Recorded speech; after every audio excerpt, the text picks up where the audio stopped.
What in the world are you doing now? As president of the Louisville Wolfpack Vampires, I had to update my blog about the new Twilight Saga. New Moon. That movie is off the hook. I suppose the guy that calls here? Mr. Vicious? He keeps leaving those messages as one of your pretend vampires. Oh no. He's a real vampire.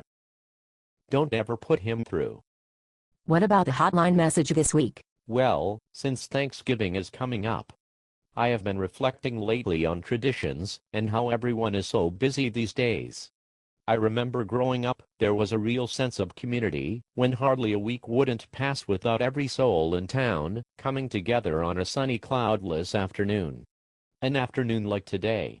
We would line the banks of the old river for no reason other than to watch the police diver pull a purple, bloated, flaxen-haired lad from its murky depths. You mean? But those times are over.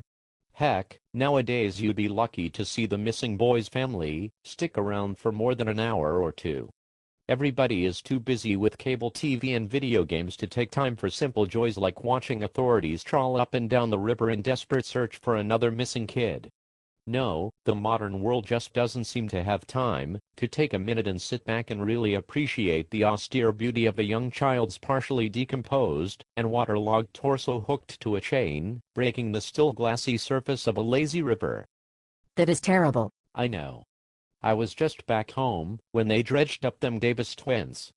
There wasn't more than a handful of onlookers. I think it was Randy, runs the hardware store on Elm Street. He turned to me and said, "Why hang around?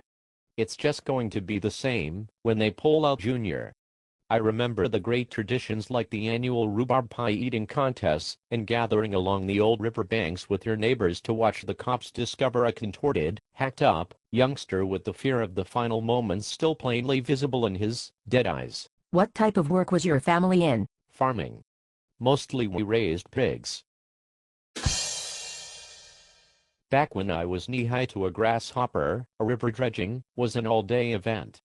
Everyone from the mayor to the dead child's school chums would mill about for hours and hours, talking in hushed expectant tones until finally, a barely recognizable, broken and battered little body would be hauled ashore. Now they have all those new sonar machines and computer technology. It's the exception if they don't find the little tyke inside 30 minutes. Who is going to get excited about that? Maybe I should do the hotline message again. If you say so.